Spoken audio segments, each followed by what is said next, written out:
Hi, I'm Ellery. I'm 78, a widower, and until last year, I was still paying the mortgage on the house my daughter lives in. She told me, "We just want a quiet Christmas this year. Don't come." I stayed home, made coffee, and waited for the snow.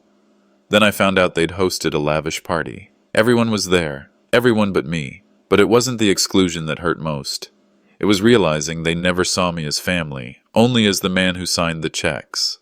That day, I canceled the mortgage payment, and in doing so, I uncovered a truth they thought they'd buried. What would you have done if your own children erased you from your story? The house was quiet, except for the occasional creak of old wood adjusting to the December chill.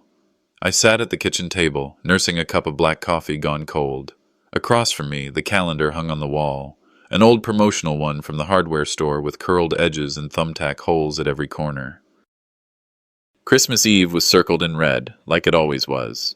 I did that every January, the same way Maria used to, as if marking it early would make it feel closer. This year, like every year, I expected the same. Delilah's roast ham, my store-bought apple pie, and the living room echoing with the laughter of my grandkids. It had been our tradition, at least I thought it was. The phone rang just as I poured a second cup. I glanced at the caller ID. Delilah. My shoulders relaxed. I smiled without realizing it. "Hey, sweetheart," I answered, trying not to sound too eager. She was cheerful at first. Asked if I was keeping warm, how my leg was holding up, but there was something in her voice, tight, rehearsed. Then she said it. "We're not expecting you this year, Dad." The silence that followed wasn't empty. It was full, too full. I stared at the calendar again, the red circle blurring as my hand tightened around the mug. "Why not?" I managed, my voice low. She hesitated. "It's just, things are tight. Travis's parents are flying in from Phoenix, and with the kids getting older, we thought we'd keep it small this year." "Small?" I repeated. Not because I didn't understand, because I understood too well. "Just new plans, that's all," she said quickly. "We'll call you Christmas morning." "I see," I said, and that was the end of it. When I hung up, the quiet of the room settled in differently, not peaceful, hollow. I walked to the living room and sat on the edge of the couch, my joints stiff. A photo album sat on the coffee table, half opened from last night. I flipped it open, last year's Christmas. Me carving the turkey while Delilah took pictures for her Instagram. Travis in the background, laughing with a glass of wine I brought. I remembered fixing their heater that morning, remembered them asking me to pick up the fancy dessert they forgot to order. I paid for it all. I always did. Not because they asked, because I loved them. That's what love was, I thought then, doing without keeping score. But this year, they were keeping score, and I didn't even make the roster. I stood, my knees groaning, and made my way to the kitchen. The computer sat on the counter, the one Delilah insisted I needed to stay connected. I logged in, more out of habit than purpose. My bank homepage blinked back at me. A red flag caught my eye. Scheduled transaction tomorrow. I clicked. More than $800. Monthly mortgage copayment. Still active. My throat went dry. I had forgotten. No, I'd stopped thinking about it. 11 years ago, when they were newlyweds and couldn't get approved, I'd co-signed their loan. "This will always be your home too, Dad," Delilah said back then. I believed her. Apparently, that room had been reassigned. I sat back, the air thinner than before. I thought about calling the bank. I thought about calling her back. But instead, I opened the door and stepped outside. The sky was pale gray.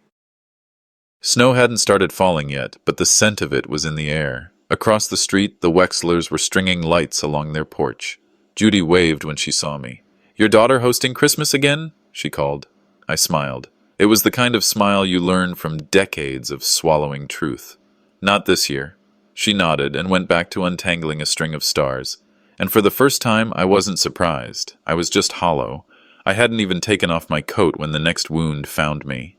I sat down, still thawing from the cold outside, and opened my laptop like I always did, just to check in, skim through the headlines, maybe distract myself from the hollowness Delilah's phone call had left the day before.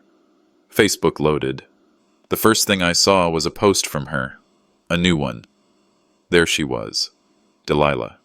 Flawless smile, soft curls, dressed in the same green sweater Maria had once bought her for Christmas. Next to her, Travis, looking proud, one arm around her shoulder, the other holding a wine glass. The kids sat in front of them, matching outfits, the kind you only wear once for a photo.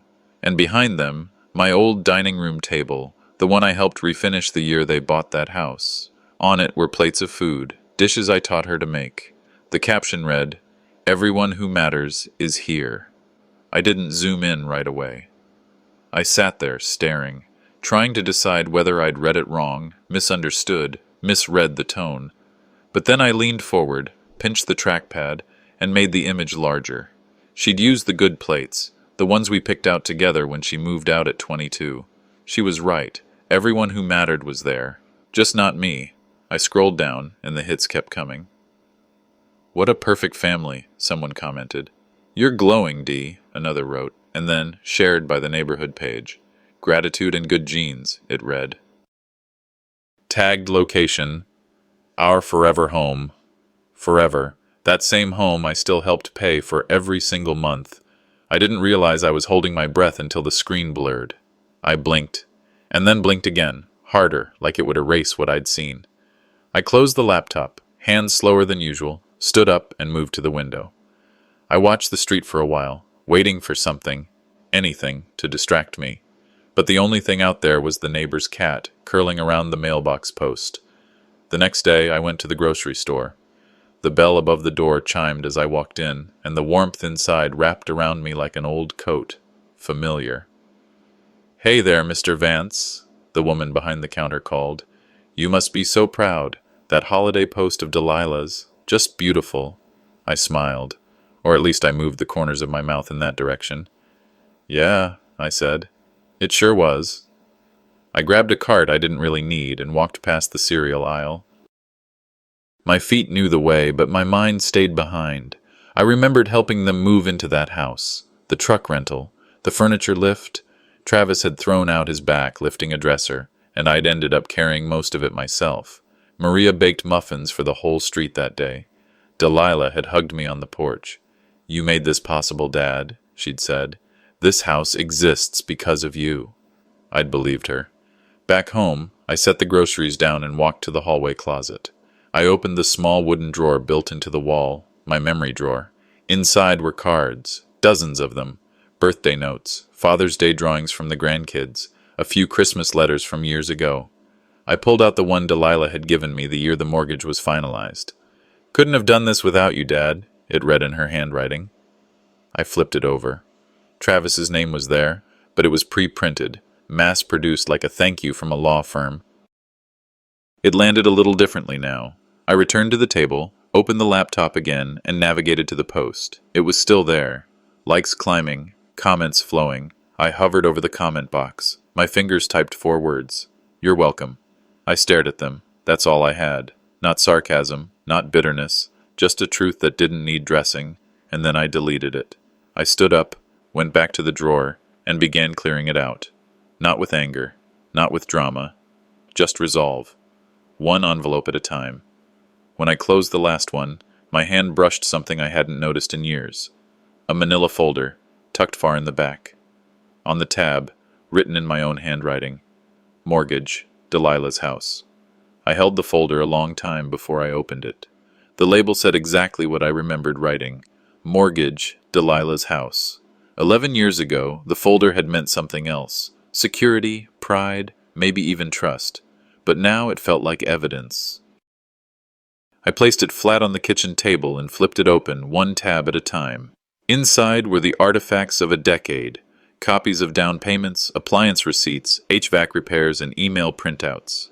The pages were stiff from age, edges slightly curled. The first one I read was from 2012, subject line, "Thanks, Dad, you're a lifesaver." But the body was short, generic. I remembered staying up until midnight researching loan rates for them, calling in a favor from an old friend at the bank. Funny how big efforts can be shrunk into small words. The bank statements came next. Row after row of monthly payments. Auto-deducted, consistent, unquestioned. I scanned each transaction like I was reviewing someone else's life. I paused on one note. Emergency roof leak repair, December 2018. That was the same winter I'd skipped a crown replacement because the insurance deductible would have wiped me out. I told the dentist I'd reschedule. I never did. This wasn't generosity, I said aloud. This was survival. Theirs, not mine. I reached into the drawer and grabbed the calculator I'd kept since 1981.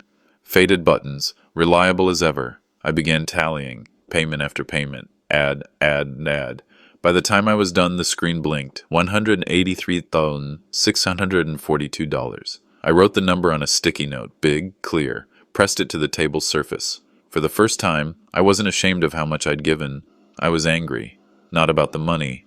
About how it bought me absence. About how I paid to disappear. The kitchen clock clicked toward 6. I stood stiff again and ladled soup from a pot I'd made 2 nights before. Chicken, soft carrots, under-seasoned. I didn't bother reheating it fully. I sat at the same table, sticky note in view, and ate. Spoon, chew, swallow. Last year, on this night, I'd been at Delilah's early. I remember setting up chairs, cutting rosemary for the turkey, replacing a dim porch light. Travis had thanked me with a beer and a half smile. Now it was just me, this chair, and the echo of a conversation that never happened. They called it their forever home, I muttered. I just didn't realize forever had an expiration date. Dishes went into the sink. I didn't wash them. I walked back to the table, scanned the folder again, and spotted a new envelope I hadn't seen. It had been tucked behind the others, postmarked 3 days ago. From the bank. I opened it. Inside was a thin sheet. Automatic payment confirmation. Standard stuff. But my name jumped off the page. Account holder, Ellery Vance. No cosigner label, no secondary mention. Just me. I sat down again. My mind slipped back to signing day. Travis cracking jokes to the notary.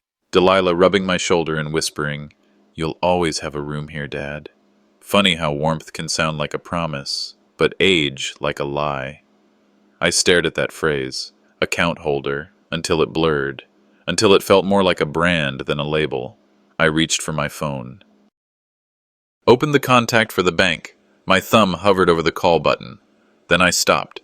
The sticky note was still on the table, $183,642. I stared at it, then leaned back, exhaling through my nose. The first thing I ever built with my hands was a table. Maybe it's time I built a boundary. The cursor blinked on the phone screen, hovering above Wells Fargo, customer service. I stared at it for longer than I care to admit, thumb poised to press down. My heart didn't race. It beat steady, like someone who'd finally stopped pretending a wound wasn't there. I tapped. The line rang once, twice, then a gentle voice came on. "Thank you for calling Wells Fargo. How can I assist you today?" "This is Ellery Vance," I said. "I'd like to cancel the automatic mortgage payment for account number 61. I recited the rest from memory. I'd seen it on every slip, every envelope, every January bank summary for over a decade. "One moment, Mr. Vance," she said. "I'm pulling up your file." I listened to her typing. "Yes, sir. You're listed as the primary on a joint mortgage with Delilah Vance Campbell. Monthly deduction of $1,800. "I'd like that to stop," I said. There was a pause, just long enough to imagine her blinking. "Effective immediately?" "Yes." Another few clicks. "Done, sir. You'll see a final receipt by mail. There will be no further deductions." "Thank you," I said. And that was it. No trumpets, no gasps, just silence as I ended the call. But it was the kind of silence that filled a room, the kind that said, "Finally." That night, I made a grilled cheese. Real butter, sharp cheddar, crisp enough to crack. Paired it with tomato soup from a can. I added basil, just because I could. I didn't eat fast. I didn't eat distracted. For the first time in years, I didn't eat with the quiet guilt of wondering if I'd need to cover someone else's groceries. Or wonder if the heater breaking down in their house would be a reason for another check. No one was going to call. No one was going to thank me. And for once, that was okay. The next morning, just as I finished folding the blanket on the couch, my laptop pinged. A new message. The subject line read, December mortgage. It came from Delilah's shared account. I assumed it was meant for Travis's business partner. It was copied to me by mistake. I opened it. Inside, short and clear. Ellery is still covering December. After that, we need to talk refinancing. He won't live forever. I read it twice. Then again, there it was. The expiration date, the unspoken truth, not with anger, not with confrontation, but with calculation. I sat down, opened the closet, and pulled out the box labeled Important. It had moved with me through 3 homes. Inside, neatly filed, were the documents I'd co-signed. Receipts, the will, a letter from Maria. Her handwriting hadn't aged like I had. It was still steady, elegant. The envelope was yellowed but sealed. I opened it gently, fingers trembling more from memory than age. Ellery, she'd written, if you're reading this, I'm already gone. But listen to me. Don't let them drain the life you built. You earned rest. Don't barter it away. I folded the letter slowly, pressed it to my chest. Later that evening, the wind howled against the windows. I turned off the radio, poured a small glass of bourbon, and sat at the desk Maria used to write her Christmas cards. I pulled out a yellow pad and began drafting. Not to Delilah, not even to Travis, to my lawyer. Subject line, revision. That's all it said. I slid Maria's letter next to the pad, smoothed its creases with my palm, then closed the folder. My hand didn't shake anymore. A day after I finalized the call with the bank, my phone buzzed again, but not from Delilah. Claude Darnell, my lawyer of over 20 years, was on the line. That gentle, measured voice I trusted. Ellery, it's estate review time again, Claude said. Does Delilah remain your primary beneficiary? I hesitated, the weight of documents, letters, and an unopened folder pressed down in my chest. Finally I said, let's discuss some options. There was a pause on his end, long enough for me to feel the shift. You sound more settled, Claude observed. I leaned back in my chair. I'm not angry, Claude. I'm just done being useful to people who think I'm outdated. Later I retrieved Maria's letter from the folder. I hadn't reread it since I first saw it, the day I decided to end automatic payments. Now her handwriting felt sharper, more urgent. Your silence isn't your weakness, Ellery. It's your warning, she wrote.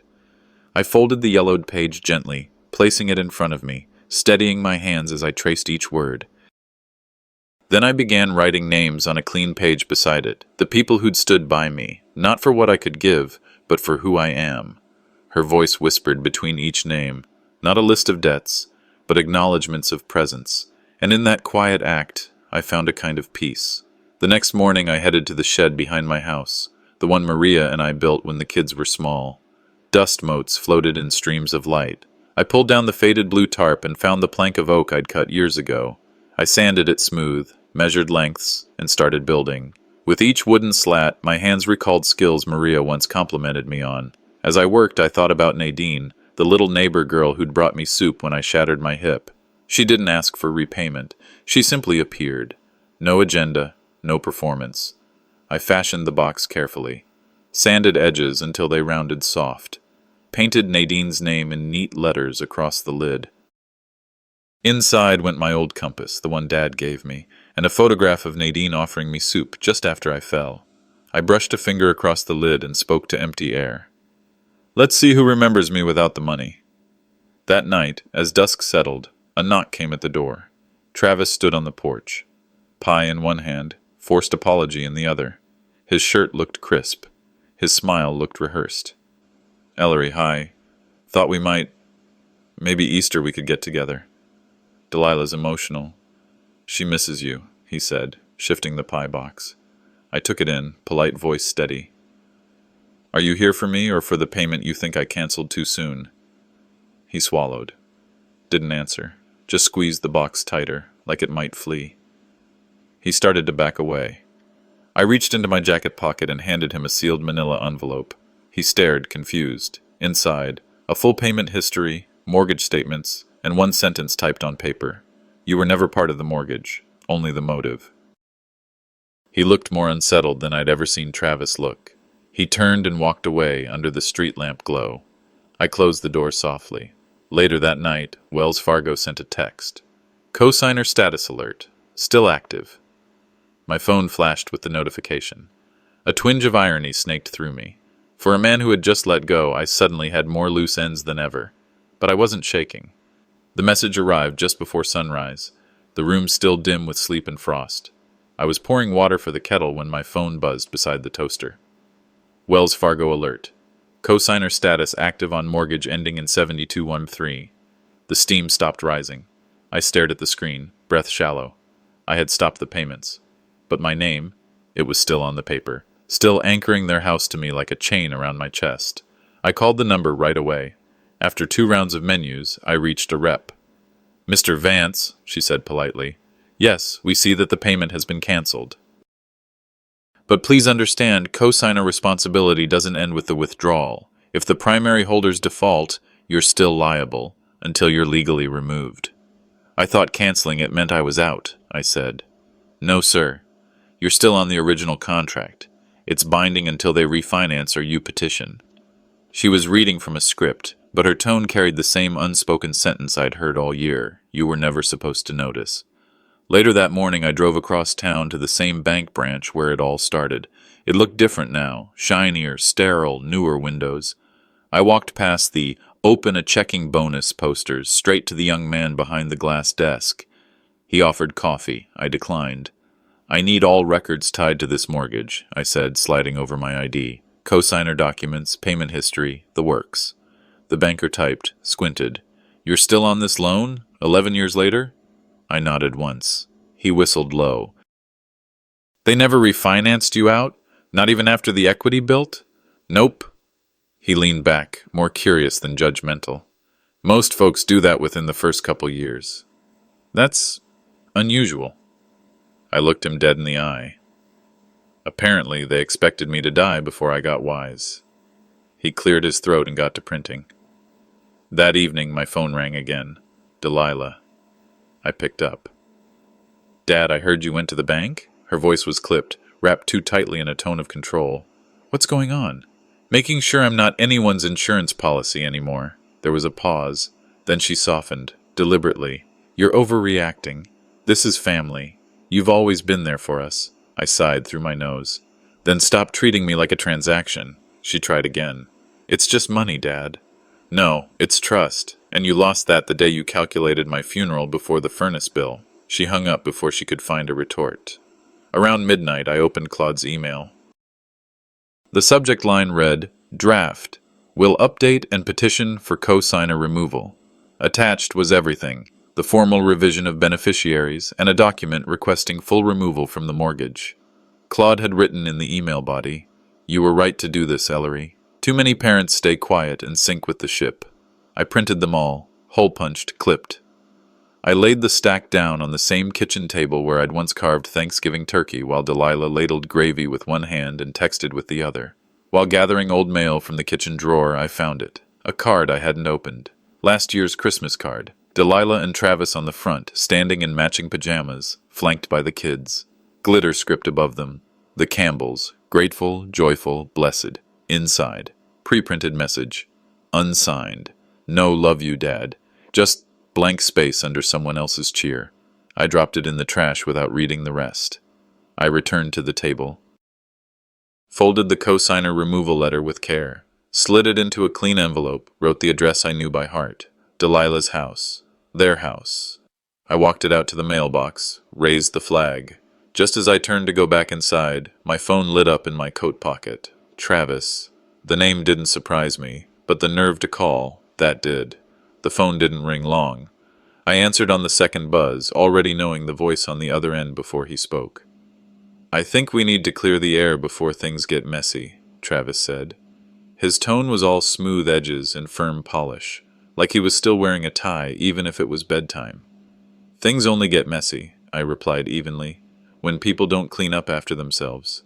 There was a pause. The line hummed. He chuckled lightly, but it was the kind of laugh you'd find inside a lawyer's office. Controlled, calculated. "How about we meet in person, like gentlemen? Coffee at Becker's tomorrow, say 11? I could hear the satisfaction curling behind his words. He already had his script rehearsed, but I agreed anyway, not because I thought it would help, but because I wanted to see how far he thought this could go. Becker's hadn't changed in 20 years. Chipped tile floors, burnt espresso smell, too much sunlight on the cracked menu board. I arrived a few minutes early and chose a seat by the window. Travis came in right on time, wearing a sports coat and the kind of cologne that arrives before the man does. He slid into the seat across from me and opened his briefcase. A clean white envelope emerged, and he placed it between us. "This," he said, tapping the envelope with a manicured finger, "is a proposal." I didn't reach for it. "In short," he continued, "we'd appreciate it if you agreed to maintain the monthly support, just through next year. Quietly, of course. In exchange, we all stay civil. No messy legal business, no family drama, just peace." "Peace," I repeated, flat. He nodded. "You wouldn't want to come off as the bitter old man suing his own daughter, would you?"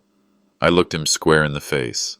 "I'd rather be the old man who finally said no." He blinked, smiled again, thinner this time.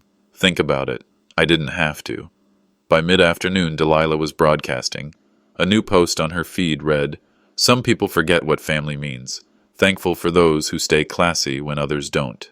The comment section grew like mold. "Always the bigger person, D. Let go of toxicity. Blood doesn't make a family. Love does." I didn't respond. I didn't have to. She was setting the stage, prepping the crowd.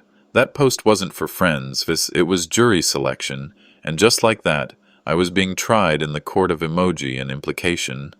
That night, I sent Claude a scan of the letter Travis had handed me.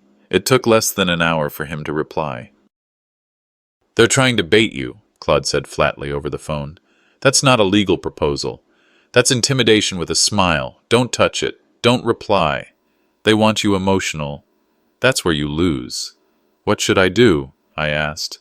He paused. Then, "Nothing. Not yet. Let them keep talking. Let them build their case, and hand us the nails to seal it shut." I sat back, phone warm against my cheek. Restraint was something I knew well. It had kept me silent through birthdays, through holidays skipped, through sideways comments about getting older and not keeping up. But Claude was right. Silence had power. And now it was strategy. By 10 that night, I was back at my desk. I opened the cabinet where I kept everything. Receipts, tax returns, handwritten checks. I printed copies of every wire transfer, every maintenance invoice, every bank confirmation from the last 11 years. I filed them, hole-punched, labeled. Then I pulled out my old leather briefcase. The one I hadn't used since Maria's funeral. I packed the documents inside. They chose war dressed as diplomacy. I chose truth, dressed in evidence. I snapped the briefcase shut and slid it to the front door. Tomorrow was Christmas Eve, and for once I planned to show up. Not to belong, but to be seen. Christmas Eve arrived draped in quiet snow.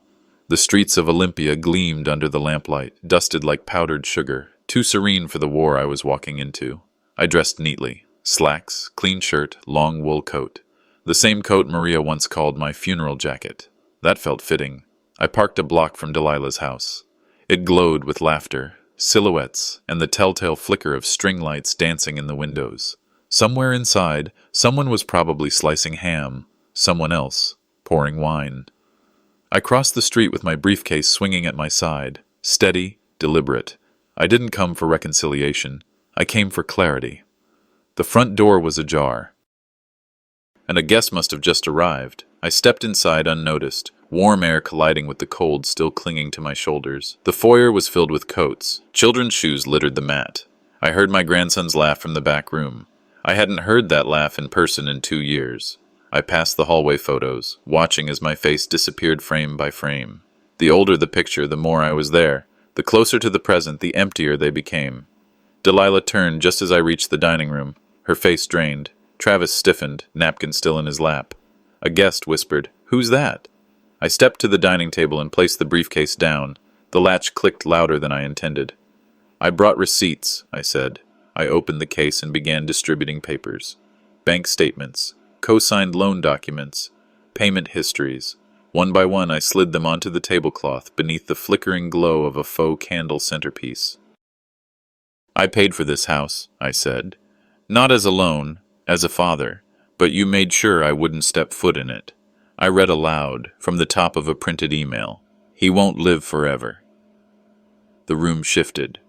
Glasses clinked. A fork dropped. Someone murmured, "That's cruel." Delilah's lips parted, but no sound followed. Her cheeks had flushed red, not from warmth. I circled the table slowly, placing one copy of the evidence in front of each guest, one in front of Travis's mother, one in front of the cousin who'd unfollowed me years ago, one in front of the neighbor who always smiled but never waved back. "This isn't vengeance," I said. "This is history correcting itself." I stopped behind Delilah's chair. "You once said everyone who matters is here." I looked at her, steady. "I'm here now, so who am I?" Travis shifted in his seat. "Ellery, this isn't the time." I raised my hand without looking at him. "No more talking," I said. "Just reading." I turned and walked out. No yelling, no chaos, only chairs creaking, papers rustling, and the weight of truth landing like a second snowfall. Outside, the cold hit me again, but it didn't sting. Not like it did going in.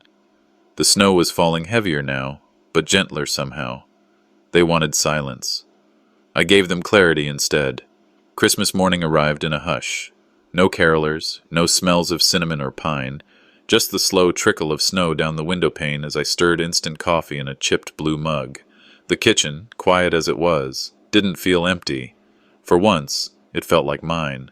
The walls no longer echoed with silent judgment. It was the first December 25th in years where I didn't feel like a stranger in the house I paid for.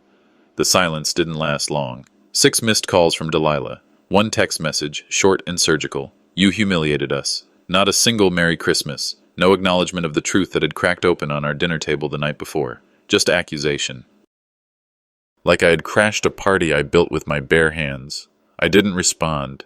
I turned off the phone, tossed it beside the toaster, and walked to the living room. For the first time in a long while, the floorboards didn't creak like they were warning me I didn't belong. Later that morning, I stopped by the hardware store. Claude needed some brass screws for a busted cabinet hinge, and I figured it was an excuse to see a familiar face. As I entered, Doug, who'd run that shop since the Reagan era, nodded at me. "Heard you said your piece," he muttered, bagging a box of nails. "Good for you." I hadn't told anyone, but apparently someone else had.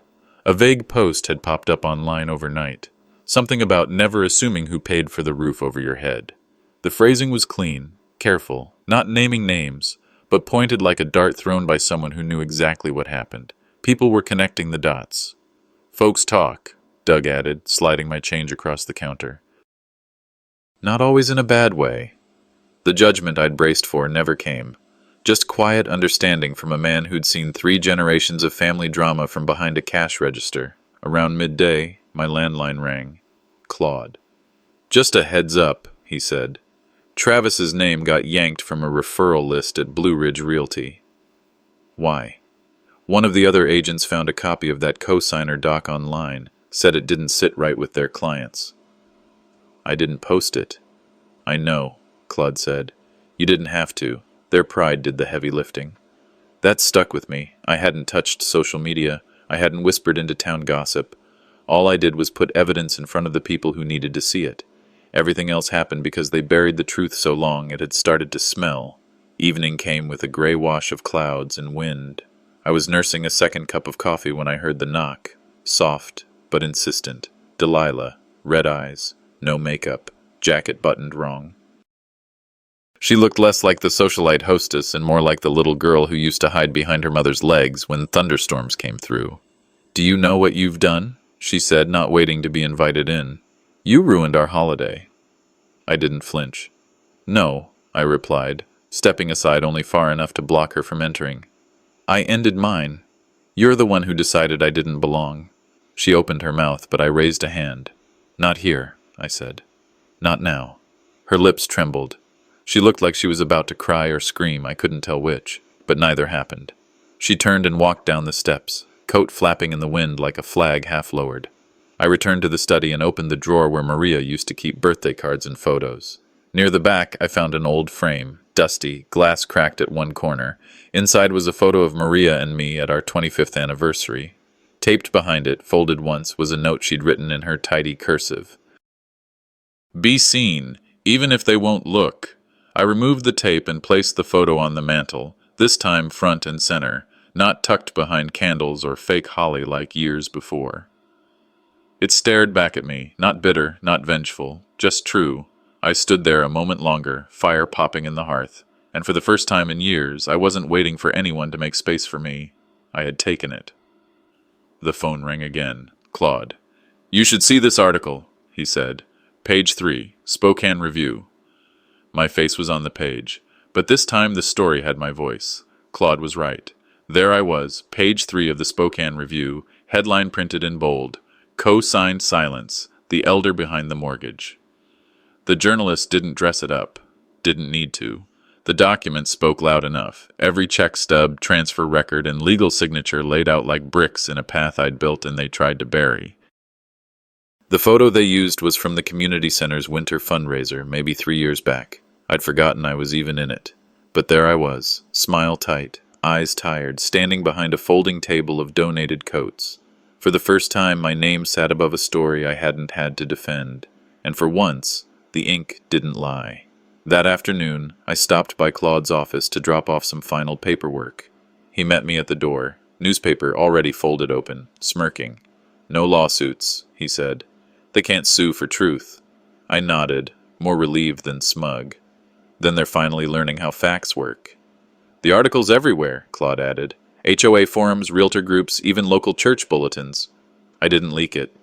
You didn't have to. Their silence was louder than any confession. By evening, news had spread beyond zip codes. Delilah had already lost a sponsorship from a high-end holiday decor brand. Travis's email, the one that read, "He won't live forever," had been quoted directly in the piece. Apparently, the journalist had found it through a forwarded thread from one of the dinner guests. All I did was open the briefcase. They brought the dynamite. The next morning, I found a small envelope in my mailbox, no return address, written in loopy cursive. Inside was a single sheet of lined paper. "You don't owe me anything, but you always waved when I walked by. That matters." Signed simply, Nadine. I read it twice before tucking it under a magnet on the fridge. It sat beside expired coupons and a list of groceries I no longer needed. That little note felt heavier than a mortgage, heavier than every check I'd ever written.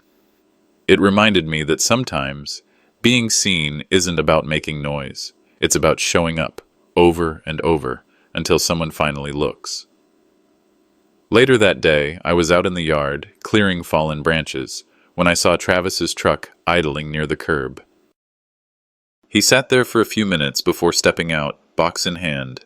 He walked slowly, like he wasn't sure what ground he was on anymore. I met him halfway down the walk. "I need to talk," he said. His voice lacked its usual edge, more paper than blade. "About the mortgage?" I asked. He looked down. "Delilah's devastated. Sponsors pulled out. Her name's mud in every circle she built." "She built it on mine," I said, and never looked back. He didn't argue, just held out a piece of paper. "If we can come to some sort of—" "No," I said. "You're a grown man. Pay your own bills." "She's your daughter." "She was my daughter long before she decided to erase me." He opened his mouth, maybe to apologize, maybe to beg. I didn't give him the chance. I handed him a small box labeled "Paid in Full." Inside were nothing but copies. Every receipt, every bank transfer, every signed document, dated and filed. I'd even laminated the cover sheet for dramatic effect. He took it without a word, turned, and left. That evening, I sat by the window with the lights off, watching the neighborhood shimmer under Christmas leftovers. I didn't need the warmth of carols or a plate of cookies. I had peace. That was enough. I walked into the living room, opened the curtains. The outside chill met the still air inside. I placed the newspaper beside the framed family photo on the shelf, one from 20 years ago. In the old picture, I'd been in the background, half cut off. In this article, I was centered, fully visible. They'd written me out of their version, but history has its own ink. The envelope sat on my doorstep like a final word. Certified. Heavy paper. I didn't need to open it to know what was inside, but I did anyway. Delilah and Travis had defaulted. Their home, once wrapped in wreaths and fake joy, was going into foreclosure. I read every line, slowly, carefully. No heat in my chest, no smile tugging at the corner of my mouth. "This wasn't my victory," I whispered to the empty room. "It was their consequence." I carried the envelope to the fireplace, fed it to the flame, and watched the paper curl inward like it was ashamed. No announcement, no gavel, just fire and ash, and silence that felt like closure. Late afternoon light had just begun to fade when I heard a knock. Michael stood on my porch, hair windblown, hands deep in his coat pockets. I hadn't seen him since Maria's funeral. "Mind if I sit?" he asked. I stepped aside without answering. He took off his gloves, looked around the living room like he wasn't sure it was real. "They've lost everything," he said quietly. "Delilah. She's not saying it, but I can tell. She's scared." I poured 2 mugs of tea. One for him, one for me. No small talk. No sympathy. "We should have stood up for you years ago," he said after a moment, staring into the steam. "You didn't have to fight for me," I said. "But you didn't have to disappear either." His lips tightened, but he nodded. Sometimes truth doesn't need a scolding, just room to land. We sat in that old silence, the kind that had stretched too long between us. I didn't reach out to comfort him, but I didn't send him away either. That, for us, was progress. That evening, Claude came by with a bottle of Merlot and 2 plastic containers of lasagna his wife had made. We sat in the kitchen under that dim yellow light I never bothered to replace, eating in the comfort of long friendship. "Are you at peace with it?" he asked, reaching for his second helping. "Peace doesn't come from punishment," I said. "It comes from no longer needing their approval." He nodded, chewing slowly. "Still, you've done more than most. You taught silence to speak." We didn't toast. Didn't need to. What I'd done wasn't revenge. It was correction. The kind that sets a bone straight after years of quiet pain. Later that night I stood before the mantel, fingers running along the edges of the frames I'd dusted so many times out of habit. I removed 3 of them. Delilah's wedding, Travis's promotion photo, the last family trip before Maria passed, all smiling, all carefully posed. I left only 2, one of Maria, the beach one, her hair wild, her laugh caught mid-motion, and one of me, age 30, standing in front of the first house I'd built, hammer in hand, overalls stained, a stubborn kind of pride in my eyes. That was the version of me no one invited to the dinner table anymore. Between them, I placed a blank frame. I stepped back, arms crossed. "I haven't decided who deserves to fill it next," I said aloud. The house didn't answer. It didn't need to. Later, after washing the dishes and feeding the dog next door while the neighbors were out, I found a small envelope slid under my front door. "Ellery, would you join us for New Year's dinner? We'll keep it simple. No masks."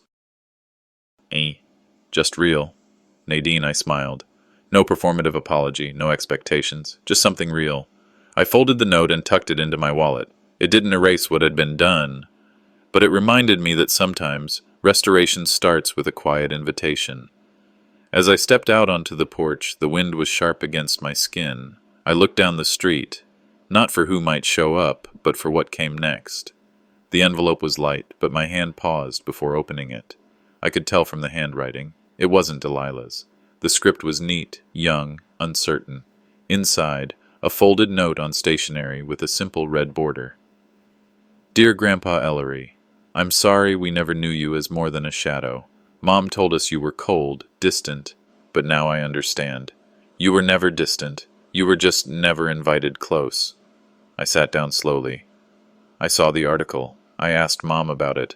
She cried. That's new. I'm not defending what happened, but I want to understand. "Would you meet me for lunch? After the new year? No expectations? Just start?" The note was signed in black pen. Mara. I read it twice, then again. In the drawer beside the mantel, I kept one letter Maria had written me, before she passed, before everything unraveled. I placed Mara's letter next to it. 2 women, 2 generations, finally breaking a pattern. A knock at the door broke the moment. I expected the mailman. It was Delilah. No coat, no mascara. Her shoulders hunched like winter itself had set in her bones. "I don't have anywhere left to go," she said. I opened the door halfway. She didn't push. "I know you changed the will," she said after a pause. I nodded. "You were always in it, until you decided I wasn't in your life." She looked down at her shoes. "I thought I was protecting something. I don't know what I thought anymore." I didn't answer, but I stepped aside. She sat on the couch while I made tea. No sugar, no cream. Just heat and steam. We didn't speak for a while. Then she said quietly, Are you saying goodbye? I looked at her, not with anger, but with clarity. I'm saying you don't get to define me anymore. That's freedom, Delilah. She didn't cry, but she swallowed hard and stared into the mug like it could offer her redemption. This house, I continued, is no longer the inheritance. The lesson is. She left before the tea cooled. The following day I found myself at Nadine's. Claude was there, along with the neighbors who'd helped shovel snow, pick up groceries, share silence when it mattered. Dinner was pot roast, cornbread, and laughter. Someone raised a glass. To the people who show up and stay. I clinked mine gently. No toasts, just presence. I looked around that table, not blood, but bond. I hadn't rebuilt a family. I'd redefined one. Later that night, I returned home. The house was quiet, but no longer lonely. I took down the empty frame from the mantel. In its place, I slid in a photo Nadine had snapped a week earlier. Me in the garden, sleeves rolled, dirt on my hands, grinning as I helped her plant tomatoes. On the back, I scribbled with a pencil. Family is who remembers the hands that built the table. I didn't lock it away. I left it where everyone could see. I sat down in my armchair, pulled the blanket over my knees, and listened to the stillness. This wasn't erasure. This was emergence. They tried to write me out, but I was never gone. They just ran out of ink trying to erase me.